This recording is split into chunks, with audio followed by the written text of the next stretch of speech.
Assalamualaikum warahmatullahi wabarakatuh. Apa kabar soleh-soleha semuanya? Semoga kita senantiasa disehatkan oleh Allah Subhanahu wa taala. Alhamdulillahirabbil alamin. Kita berjumpa lagi pada pembelajaran hari ini bersama saya dengan Pak Muji, dan hari ini Pak Muji tidak sendiri. Pak Muji ditemani oleh Ustadz Muji. Assalamualaikum Ustaz. Waalaikumsalam warahmatullahi wabarakatuh. Alhamdulillahirabbil alamin. Insyaallah kami berdua akan menemani soleh-soleha semua pada pembelajaran hari ini. Dan pada pembelajaran hari ini kalian soleh-soleha semua akan terlebih dahulu ditemani oleh Ustadz Muzi. Silakan Ustadz Muzi. Baik, alhamdulillah, terima kasih Pak Muzi.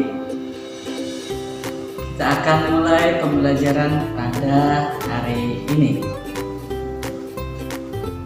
Soleh-solehah yang dirahmati oleh Allah Subhanahu wa taala, pada pembelajaran pagi hari ini kita akan menyaksikan sebuah tayangan video yang berkaitan dengan pembelajaran kita nantinya.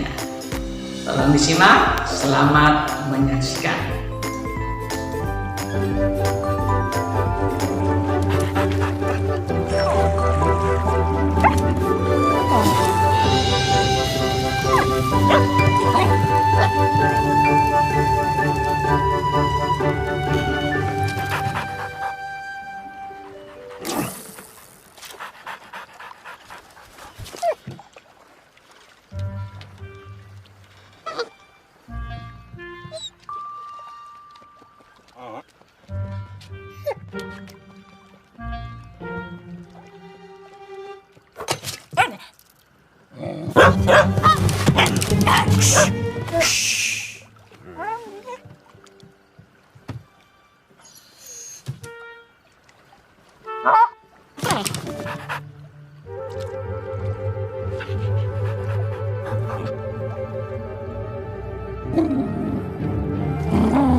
Alhamdulillahirrahmanirrahim.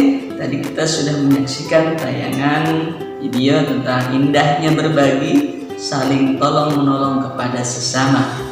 Kenapa kita harus saling tolong menolong, saling membantu? Karena ini adalah perintah Allah dan sangat dicintai oleh Allah dan Rasulnya. Apa kata Allah Subhanahu wa taala? Perhatikan. A'udzubillahi minasyaitonir rajim. Wa ta'awanu 'alal birri wat taqwa wa la ta'awanu 'alal itsmi wal 'udwan. Perhatikan. Saling tolong menolonglah dalam kebenaran dan jangan saling tolong-menolong dalam keburukan. Insya Allah, berbuat kebaikan kepada sesama adalah hal yang sangat mulia, dan saling membantu, menolong adalah bagian dari pengamalan Pancasila, sila kedua. Perhatikan, Pancasila, sila kedua yang berlambangkan mata rantai yang berbunyi ya, kemanusiaan yang adil dan beradab.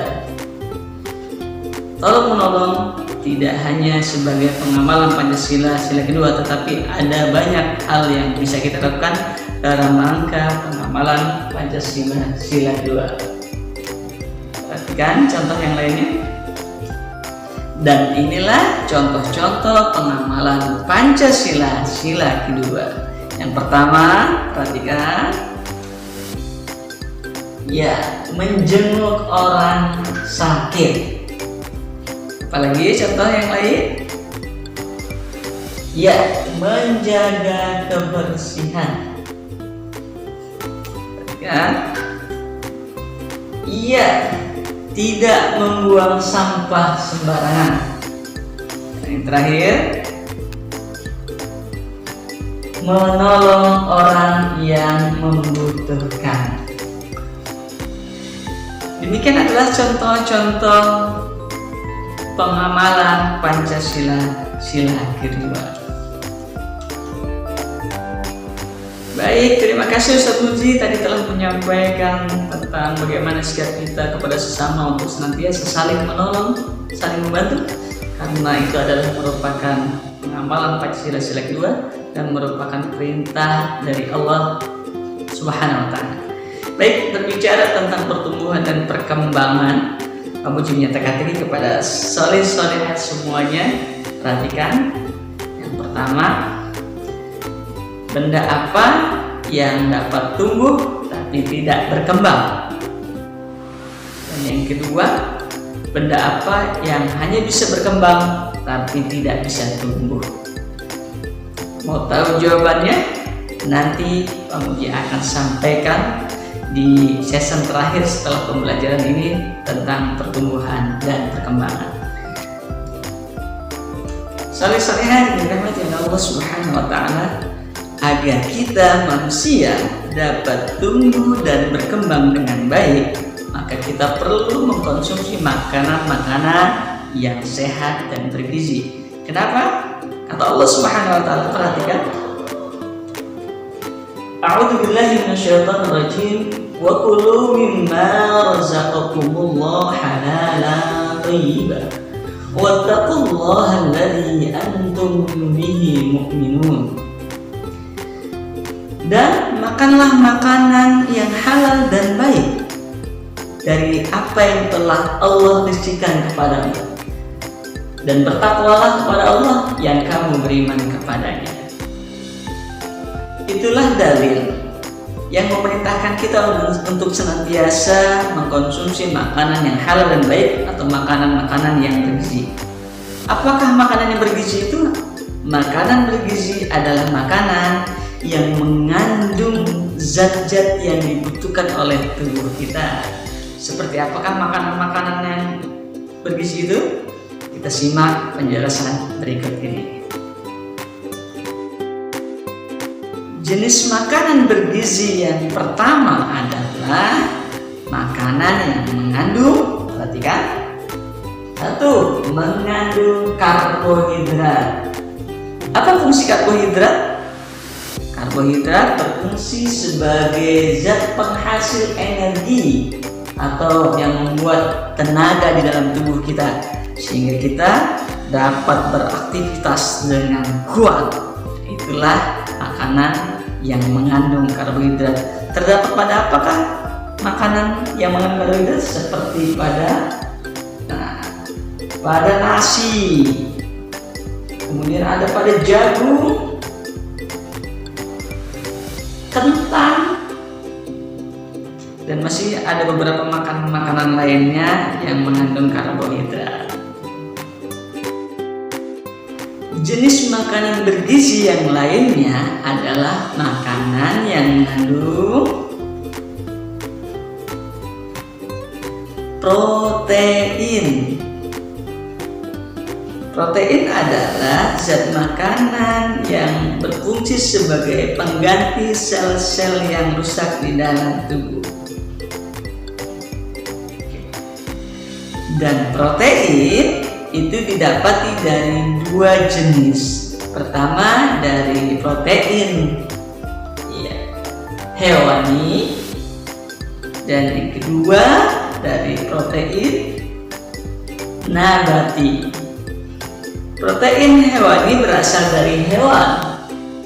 Contoh makanannya adalah telur, daging, susu. Sedangkan protein nabati adalah protein yang berasal dari tumbuh-tumbuhan seperti pada makanan tempe, tahu. Inilah jenis makanan yang bergizi, yang mengandung protein, yang membuat tubuh kita bisa tumbuh dan berkembang dengan baik. Makanan bergizi selanjutnya adalah makanan yang mengandung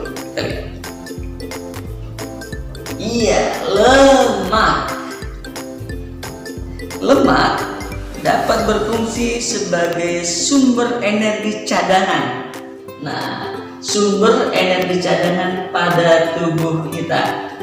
Dan lemak juga dapat berfungsi untuk menjaga panas suhu tubuh kita.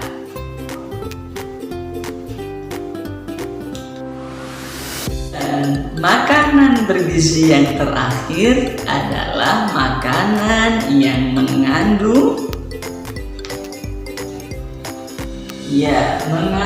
mineral dan vitamin.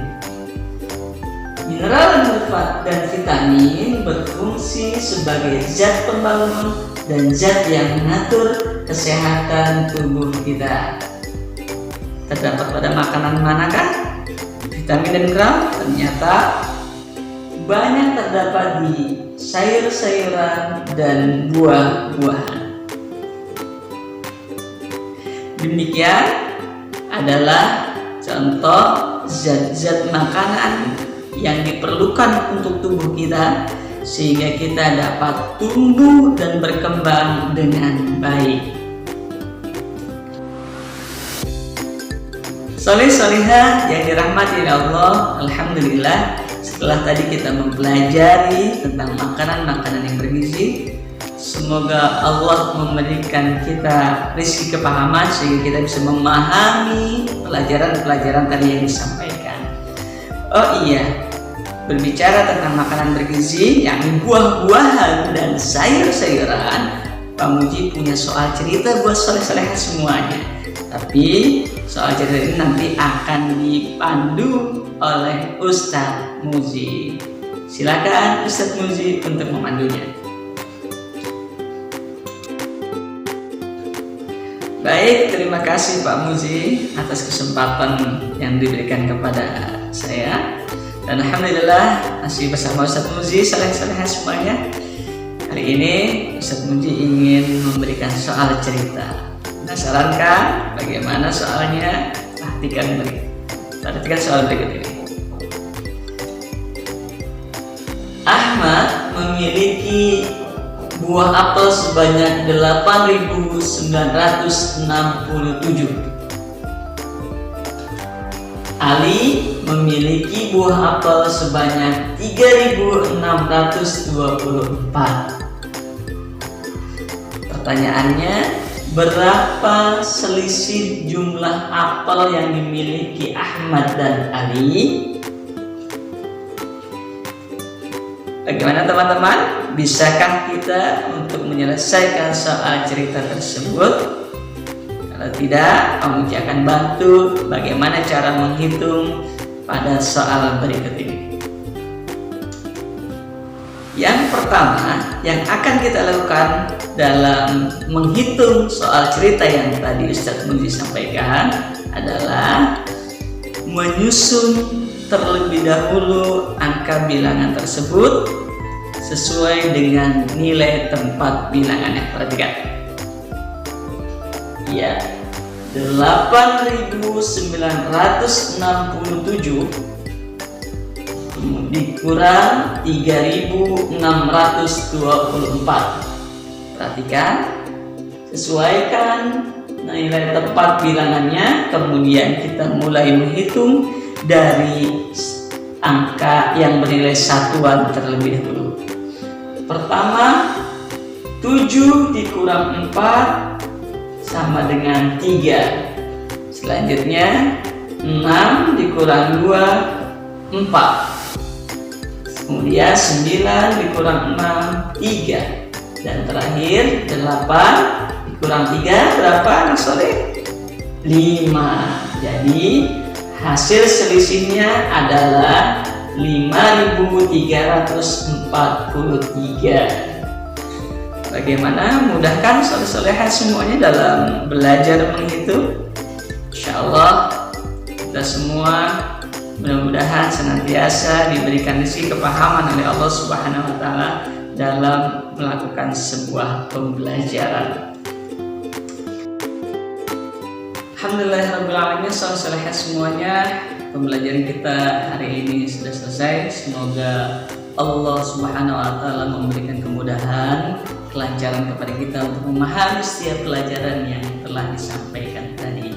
Akhirnya kami berdua, saya Ustadz Muzi dan saya Pak Muji, hadanallahu wa iyyakum ajma'in. Assalamualaikum warahmatullahi wabarakatuh.